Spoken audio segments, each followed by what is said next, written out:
Bismillahirrahmanirrahim. Alhamdulillah. Wassalatu wassalamu ala Rasulillah wa ala alihi wa man tabi'ahu amma ba'du. May yahdihillahu fala mudilla lahu wa man yudlil fala hadiya lahu. Wa qala ta'ala rabbi shrah li sadri wa yassir li amri wahlul 'uqdatam min lisani yafqahu qawli.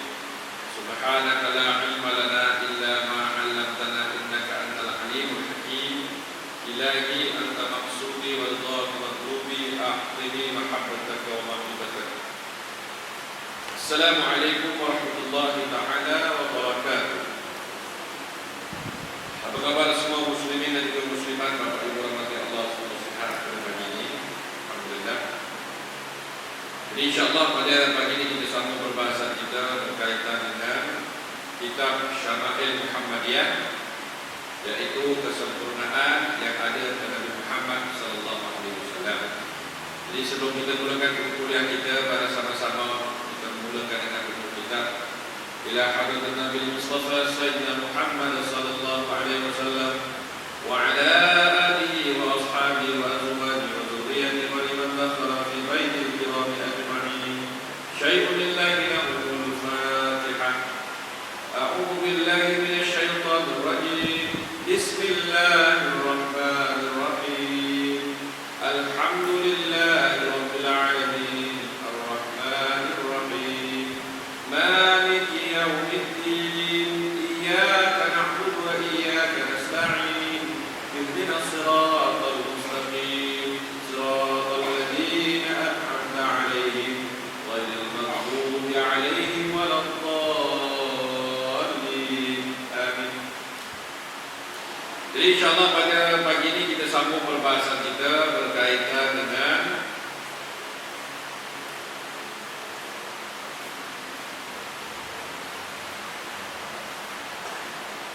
cara Rasulullah sallallahu alaihi wasallam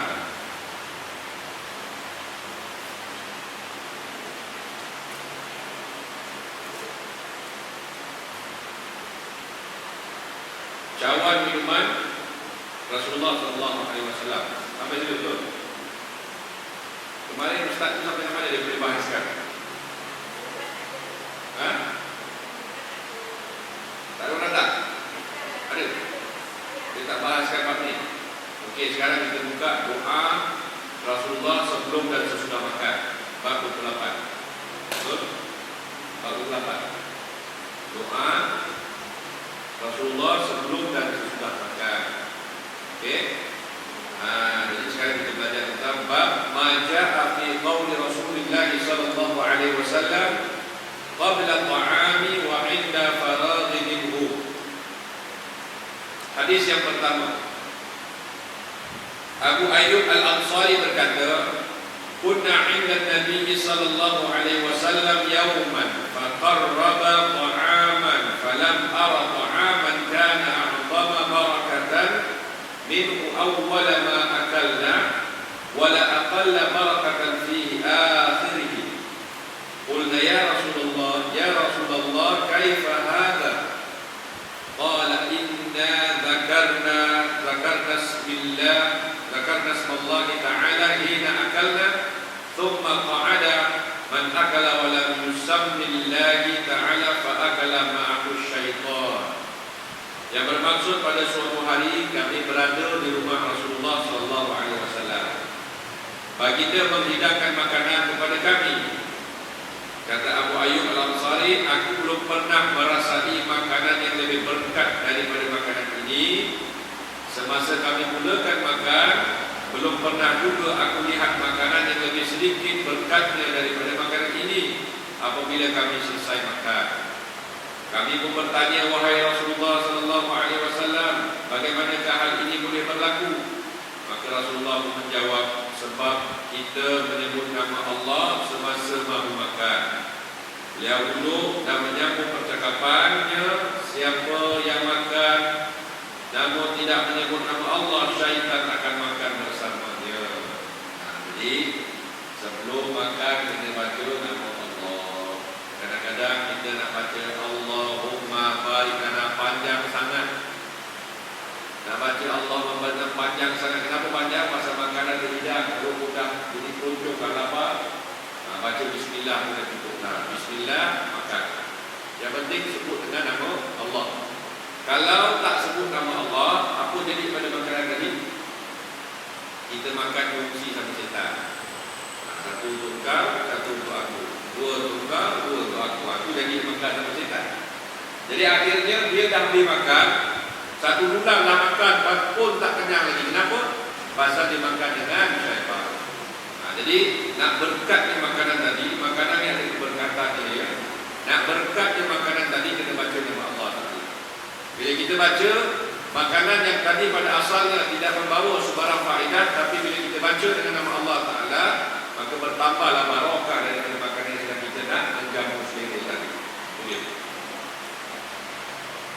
Aisyah berkata, qala Rasulullah sallallahu alaihi wasallam, "Idza akala ahadukum fanasya an yadhkura ismallahi ala ta'amihi falyaqul bismillah awwaluhu wa akhiruhu." Maksudnya Rasulullah memesan kepada kami, apabila kamu terlupa menyebut nama Allah Taala sebelum makan, hendaklah kamu membaca bismillah awwaluhu wa akhiruhu. Terlupa nak baca kan? Dah makan separuh jalan, nasi biryani dah makan separuh jalan, dah baca doa belum pun, belum baca rupanya. Tak payah susah baca bismillah awwaluhu wa akhiruhu. Bismillah di permulaannya dengan nama Allah dan di penghabisannya itu dengan nama Allah Taala. Selesai. Kepala pun tak pening. Yang penting sedang makan pun kena baca. Jadi Ummu Kalthum binti Uqbah. Siapa ni Ummu Kalthum? Ummu Kalthum binti Uqbah bin Abu Muis al-Umawi. Dia merupakan seorang sahabat Rasulullah dan saudara seibu. Saudara seibu dengan Utsman bin Affan. Maknanya Ummu Kalthum ni binti Uqbah ni bin Abu Muis al-Umawi ialah Utsman bin Affan. Utsman bin Affan maknanya sahabat Nabi lah. Siapa-siapa yang hidup zaman Rasulullah dipanggil sahabat. Okey. Ummu Salamah meriwayatkan annahu dakhala ala Rasulillah sallallahu alaihi wasallam wa indahu ta'am. Faqala qul ya bunayya fasamillah ta'ala wa kul bi yaminika wa kul mimma yalika. Ummu Salamah mengunjungi Rasulullah sallallahu alaihi wasallam dan di sisi beliau ni ada makanan. Maka Nabi panggil, marilah anakku, sebutlah nama Allah dan makanlah dengan tangan kanan. Makan mula dengan tangan kanan. Tangan kanan kan duduk ambil kubik makanan. Dan Nabi ajar adab juga makanan mimma yali. Tandanya apa? Apa yang ada depan kita sekarang ni. Apa ada depan kita itulah kita makan. Kadang-kadang kita tak perasan kan, majlis orang kahwin datang, yang hidang punya bukan yang ambil sendiri tau. Yang ambil sendiri kita boleh ambil macam gunung. Macam pun tengok kita boleh cedok lauk. Tapi yang dah hidang punya masa datang letak atas meja tu, kadang-kadang ada sambal goreng, ada ayam, ada rendang, ada buah, ada serunding macam-macam lah atas meja tu. Tiba-tiba kita punya ayam dah habis. Ada ayam berhujung, orang tu tak makan. Macam mana cara ni? Kalau tak makan ayam, mungkin Ustaz. Daging dah rasa, sambal goreng dah rasa, serunding dah rasa, buah pun dah rasa, ayam tak rasa lagi, tak rasa ayam mungkin Ustaz. Kenapa rugi Pak Haji? Pasal kita lepas ni kena bayar naik order. Duit salah, rugi tak pakai ayam. Balik ayam kasi aku. Ujung mana tu panggil. Suruh pas sampai kali. Itu tak hidup kan. Dan dia kata kurang adab. Maknanya apa yang depan mata itulah kita makan. Yang sana, hak sana punya. Yang kita depan mata itulah kita fokus. Kita makan itu sahajalah. Yang telah dihidangkan. Okey. Jadi gunakan tangan kanan, sebut nama Allah, gunakan tangan kanan dan makan apa yang ada di depan mata kita. Jangan ada fikir apa yang orang ada. Apa depan mata kita itulah kita makan. Okey. Siapakah Umar bin Salamah? Umar bin Salamah ni ialah anak tiri Rasulullah, ibunya Ummu Salamah. Anak tiri Rasulullah, Umar bin Salamah. Jadi Abu Sa'id Al-Khudri berkata, "Kana Rasulullah sallallahu alaihi wasallam idza faragha min ta'amihi qala alhamdulillahilladzi at'amana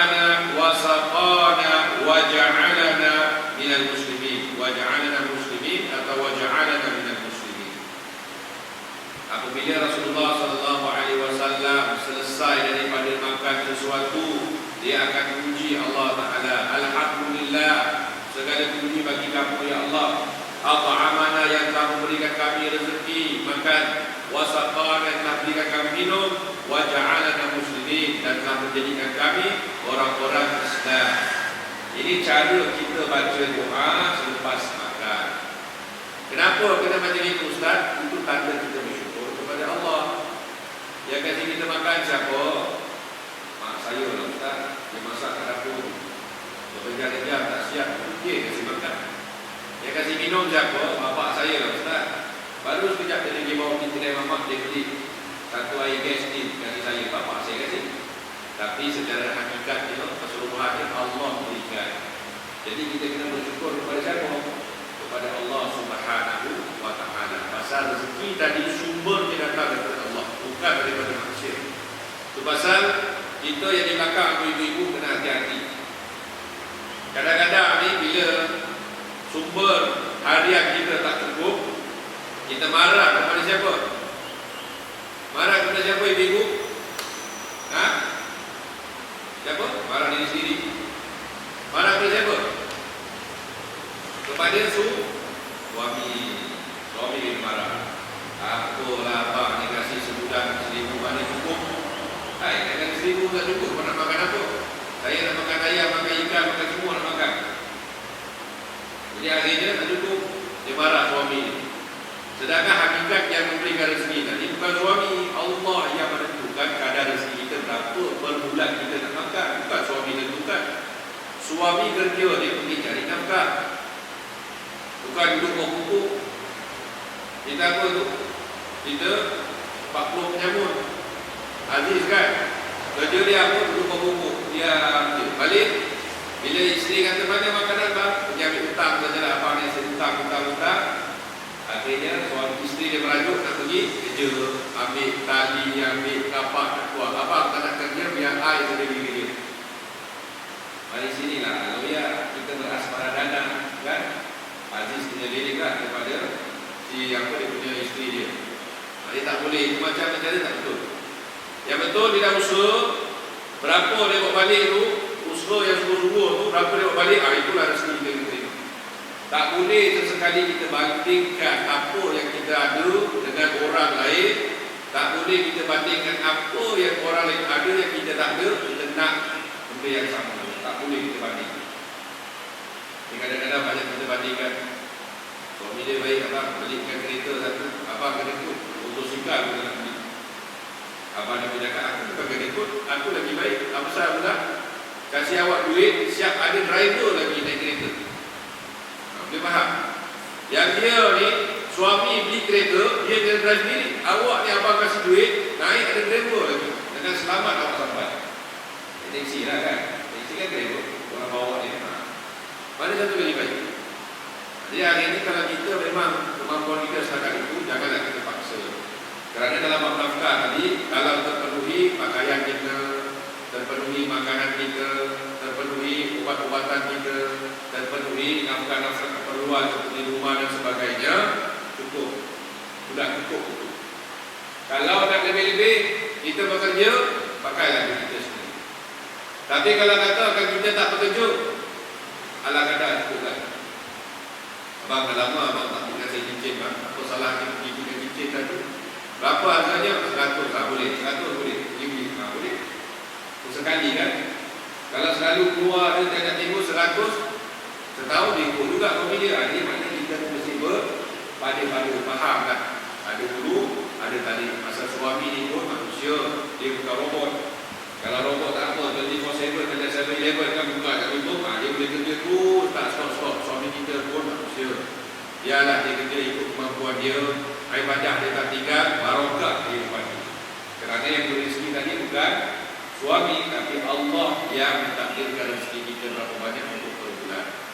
Dan Allah Taala sebut dalam Al-Quran dalam sebuah ayat, A'udzubillahi minasyaitonir rajim. Wa ma min dabbatin fil ardi illa 'ala Allahi rizquha.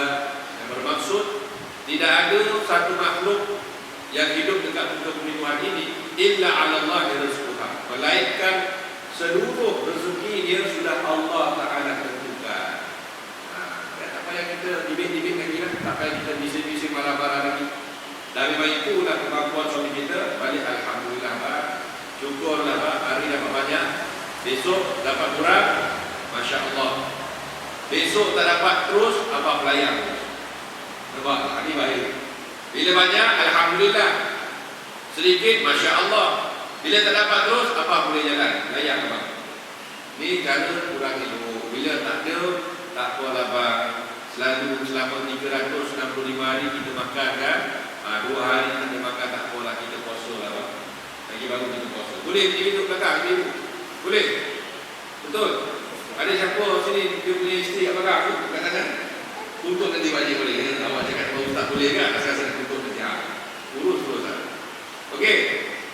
Jadi seterusnya kita lihat di sini itu doa yang kami baca ketika selesai daripada makan. Abu Umamah berkata, "Kana Rasulullah sallallahu alaihi wasallam idza rufi'atil ma'idatu min baini yadayhi yaqulu alhamdulillah hamdan katsiran thayyiban mubarakan fihi ghairu muwadda'in wa la mustaghnan anhu rabbuna." Apabila Nabi sallallahu alaihi wasallam dihidangkan makanan di hadapannya, Nabi akan angkat tangan dan berdoa, "Seluruh puji untuk Kamu ya Allah, pujian yang banyak tidak terhingga, pujian yang baik dan penuh dengan keberkatan, pujian yang tidak pernah henti, pujian yang selalu diperlukan oleh makhluk-makhluk-Mu ya Allah." Nampak? Dipuji Allah Taala dapat makanan. Kita pula kalau pergi orang kahwin, nasi dia tak sedap, nasi minyak dia tak sedap, kita kata apa masak nasi minyak macam ini. Makan, kalau free tak apa, makan bayar pun ini macam dia masak, tak guna lah, kalau masak dia bagus. Nampak, kita komen macam-macam. Macam-macam kita komen. Bikin majlis besar pun kena komen, bikin majlis kecil pun kena komen, tak bikin majlis pun kena komen juga. Jadi akhirnya, lantak lah, nak cakap-cakap lah. Kita kalau sibuk dengar orang bercerita, tak habis, kita punya cerita tak akan habis. Bikin buku berjilid-jilid pun tak boleh habis orang yang komen. Jadi akhirnya jangan dengar apa orang cakap. Saya dah beritahu kepada cerita Luqman Hakim dengan anak dia. Naik keldai, pergi satu kampung, bawa keldai. Bawa keldai, bapak dia naik, anak dia tarik. Ayah naik keldai ya, saya tarik ayah. Boleh lah nak, baik nak kau. Masuk kampung, kurang ajar yang dua, budak kecil pergi macam apa. Dia dengar kan?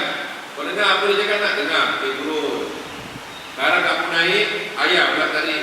Masuk satu kampung, hajar yang kecil, bapak dia pergi kampung. Dalam dua-dua turun. Dah dua-dua turun, tarik kedai, masuk kampung, bodoh manusia ada kedai tak nak naik. Akhirnya, dia kata apa kamu dengar tak nak tadi, macam mana orang punya pendapat. Satu-satu bila masuk satu kampung lain cerita, kampung kedua lain cerita, kampung ketiga lain cerita. Jadi the moral of the story, kita tak boleh dengar apa orang cakap. Kita kena berdasarkan apa yang kita punya kemampuan. Hari ini punya majlis yang orang nak buat banyak dengan orang bercakap. Makcik A cakap ini, makcik B cakap ini, makcik C cakap. Akhirnya bingung kita. Kira-kira balik, oi, nak dekat 30,000 majlis nak bikin. Akhirnya kawan yang nak keluar duit ni menggigil tangan. Kenapa? Saya ni duit tak sampai 30,000. Majlis 30,000 macam mana ni? Cuba kita cakap, tadi minta makcik A duit lah, minta makcik B duit boleh? Mana nak kasih duit? Kalau kasih pendapat boleh lah, kasih duit tak ada. Dia akhirnya tak bayar. Ikut pada kemampuan kita, dia yang sempurna. Seterusnya, kana Rasulullah sallallahu alaihi wasallam idza rufi'atil ma'idatu, ini kita baca, Nabi akan baca doa puji Allah. Apa doanya? Alhamdulillah hamdan katsiran thayyiban mubarakan fihi ghairu muwadda'in wa la mustaghnan anhu rabbuna. Jadi doa yang kami baca apabila Nabi sallallahu alaihi wasallam diberikan hamparan makanan untuk dimakan. Jadi makanan bukan special punya tau. Kalau kita contohlah tiap Khamis malam Jumaat makan special. Orang buat nasi apam lah, nasi biryani lah, roti kirai lah, lepas pagi yasin kan, makan ramai-ramai. Menu tukar-tukar. Tukar-tukar menu kita nak makan. Special punya bahasa. Nabi kita tak ada. Nabi kita apa yang ada di depan mata itulah yang dia makan. Itu Rasulullah. Jadi akhirnya bila Nabi kita macam itu, tak ada komen pun kalau makan tak sedap, takkan kita nak komen. Tapi ustaz ini kita makan kat kedai makan atau ustaz, kita bayar atau bukan free, takkan tak boleh komen. Kan dia kasih kertas komen kat situ. Tak payah kita duduk keluar bercincin, kau tahu tak kedai mamak tu kari ni hancur betul, tak sedap. Lepas tu jumpa orang ketiga, takkan lagi jumpa sampai seminggu dia boleh cakap pasal kedai yang masak tak sedap. Jadi akhirnya kita lebih suka membawa khabar-khabar yang tak baik daripada bawa khabar yang baik. Kan lebih baik kita juga benda-benda yang tak elok tu buka ke elok. Cakap benda-benda nasihat, apa yang kita dengar dekat kuliah, apa yang kita dengar nasihat, seminggu kita sampai kepada orang, lagi baik dapat pahala kita. Jadi kita bila benda-benda tak elok itu kita suka sebar. Benda-benda yang elok tak nak kita sebarkan. Ini tabiat kita kena hilangkan. Tabiat ni banyak ada pada diri manusia. Jadi kita kena cuba elakkan daripada melakukan tabiat tersebut. Wallahu a'lam bissawab. Aisyah berkata, kana Nabi sallallahu alaihi wasallam ya'kulu at-ta'ama fi sittati min ashabihi, faja'a 'arabiyyu fa'akalahu bi luqmataini faqala Rasulullah sallallahu alaihi wasallam law samma lakafakum. Yang bermaksud Rasulullah sallallahu alaihi wasallam makan bersama-sama 6 orang sahabat. Kan? Tiba-tiba datang seorang Arab Badui. Arab Badui ni macam mana? Arab Badui ni kalau kita orang asli kan. Kalau kita Arab Badui ni mana orang asli. Macam mana orang asli pakai? Nak tengok baju orang asli pakai baju macam mana? Ada tak orang asli pakai baju? Mana ada baju ustaz? Jawab tu ada. Pakai jawab relax ni satu-satu tak boleh pusing pilih macam nobody business. Kalau yang isteri ni selamba ni jawab tadi atas terdedah ni itu macam tak ada masalah ni. Jadi ini orang asli lah. Tapi kalau yang Arab ni Arab Badui dia kurang macam itu. Cuma dia tak pakai jawab. Pasal apa kalau dia pakai jawab pada masih kiamat pada masih. Kenapa? Ialah pada masih dia cuaca panas terik bukan main. Dia pakai jubah sama juga jubah, tapi jubah ni lampu-lampu dia jubah. Lampu lah besar jubah dia. Jadi orang Badui datang dan terus makan bersama mereka sebanyak 2 suapan. Melihat keadaan tersebut Rasulullah berkata, seandainya dia menyebut nama Allah, pasti makanan ini cukup untuk kamu semua. Nampak? Kita nasi satu bungkus, selalu kita makan 1 orang boleh habis. Nasi 1 bungkus kita makan 5 orang. Berapa suap 1 orang dapat? Paling tak pun 3 suap, 3 suap. Tapi kalau baca bismillah, semua baca bismillah makan, kenyang kita. Kenyang tadi bukan pasal makanan tuan-tuan. Kenyang tadi pasal barakah Allah lahirkan dalam rezeki tadi. Dan kenyang ni sebab apa? Kenyang ni kita tengok orang yang susah makan sama ni. Cuba tuan-tuan ni tengah makan, jalan anak yatim, dik mari dik nak makan belum? Apa yang mesti cuci tangan makan lepas makan. Padahal kita boleh habiskan tu kita makan sama dia. Kita makan tu kita rasa kenyang. Kita makan tak habis lagi kita rasa kenyang. Nak kasih dia makan lebih. Pasal apa? Kita kekenyangan kita tu pasal barakah yang timbul daripada rezeki dan keberkatan tu bercurah dalam diri kita. Itu pasal kita tak rasa lapar. Tak pernah kita tengok. Kita pelik macam itu. Pelik tak selalu saya makan rasa terbungkus, belum tahu boleh habis. Belum tahu boleh rasa kenyang. Ini tiba-tiba makan berdua. Saya tak boleh makan lagi. Kawan aku tengah makan, saya pun rasa kenyang. Itu pasal barakah yang Allah timbulkan. Jadi ibu-ibu kat belakang, kan, siapa-siapa yang nak slim liver, biasa-biasa lah kalau makan tu ajak orang sama lah.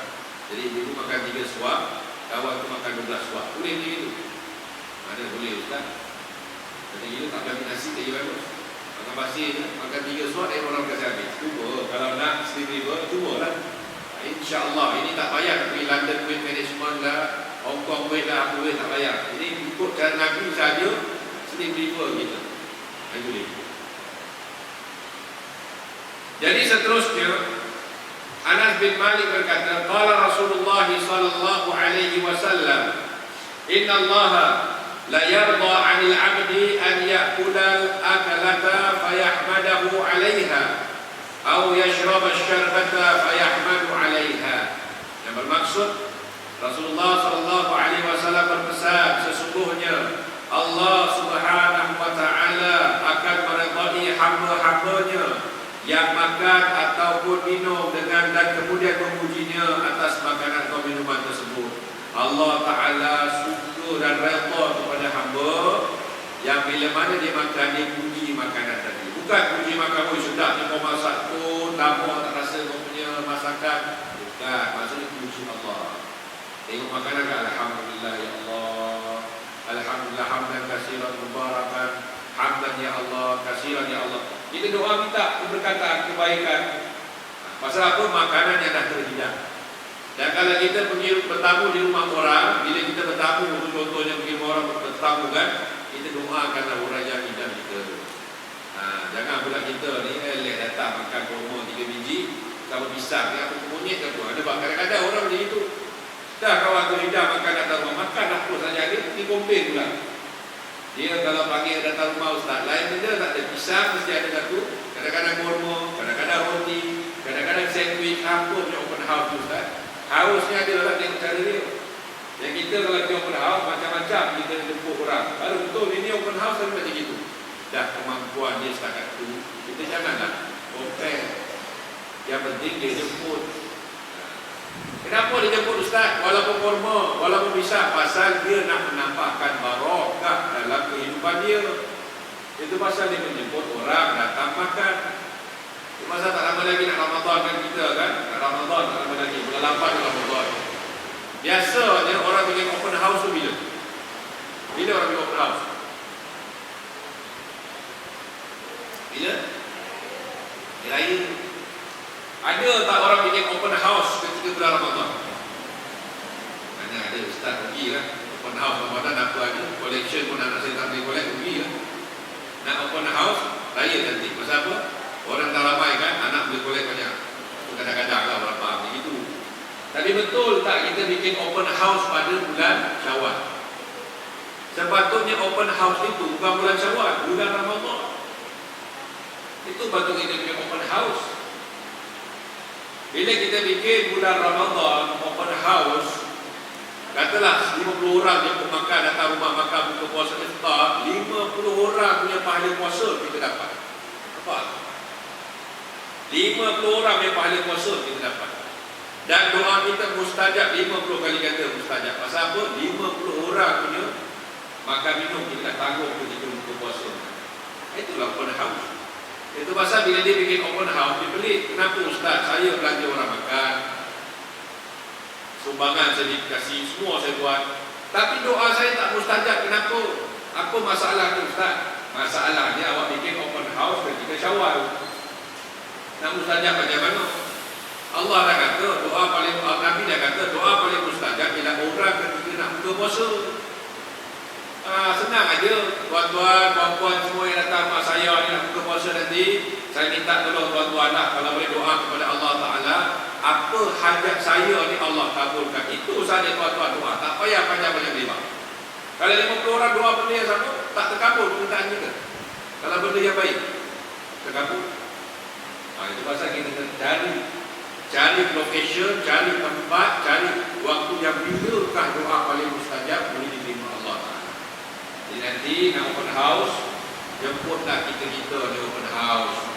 Kita boleh tolong makan, tolong doakan sekali. Lepas tu, bolehlah kita ni bertawih sama-sama. Tak payah nak raya-raya, tak payah. Time raya ni pun waste time kadang-kadang. Kenapa waste time? Dia kena buka daripada pagi pukul 10 sampai 10. 10 to 10, 12 jam.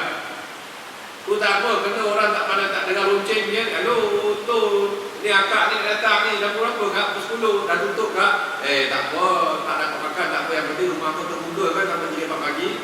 Nak menolak. Akak kat blok ni nak attack dengan ventilator belakang, kata lori ni macam mana? Datanglah kak, datang. Dah pernah open house, kena serbu pula ventilator satu lori, lagi dia penat. Balik orang tu berjumpa dia. Datang, telefon bawa blok, muncul ke kakak, kata otak. Orang pernah open house, dah kena caci maki kawan. Pahala tak? Tak dapat pahala. Dapat dosa. Itu pasal kita buat open house, Ramadan paling sesuai. Kenapa? Tak penat. makan catering kan, order makan, letak saja. Allahu Akbar, Allahu Akbar. Makan. Nak makan semua. Sekali kemas, sekali makan, solat habis, tutup cerita. Tak pernah. Kalau kita mungkin bikin hari raya, timing pula 10 ke 10, orang datang. Keluar. Mak Haji bukan main, dia baju hari. Keluar lagi. Lepas tu, dah habis ayah, baju lagi, keluar lagi. Bila nak pergi? Penatnya kat situ. Tapi kalau Ramadan, banyak penat dia sedikit, pahala dia banyak. Carilah peluang di bulan Ramadan. Kasih anak yatim makan ke, kasih orang miskin makan ke, kasih sanak saudara makan ke. Yang penting kita buat satu-satu majlis tu, kita tentu tempatnya di mana. Supaya bila tempat yang kena, bila kita minta Allah Ta'ala kebaikan, keberkatan hidup, Allah Subhanahu Wa Ta'ala mengabulkannya secara spontan. Jadi cubalah usaha, tengoklah nanti dia punya hasilnya. Allah A'lam bissawab. Sekarang kita lihat tentang cawan Rasulullah Sallallahu Alaihi Wasallam. Cawan yang Nabi guna untuk minum. Thabit berkata, akhraja ilaina Anas bin Malik qadaha khashabin ghalidan mudabbaban bihadidin faqala ya Thabit hadha qadah Rasulullah sallallahu alaihi wasallam. Anas bin Malik menunjukkan kepada kami cawan yang diperbuat daripada kayu dan dilapis besi. Kemudian berkata, wahai Thabit, ini adalah cawan Nabi sallallahu alaihi wasallam. Nampak tak? Dalamnya kayu, luar ada salur besi. Cawan Nabi kita. Amsal Ustaz ada kayu. Cuba lah. Khasiat ni berbeza kan, mana kita tahu. Cuba dulu kalau kita tahu. Yang paling elok sekarang ni dah tak ada lagi kan, dulu pakai pemika. Pernah lihat kan, dia bikin cawan.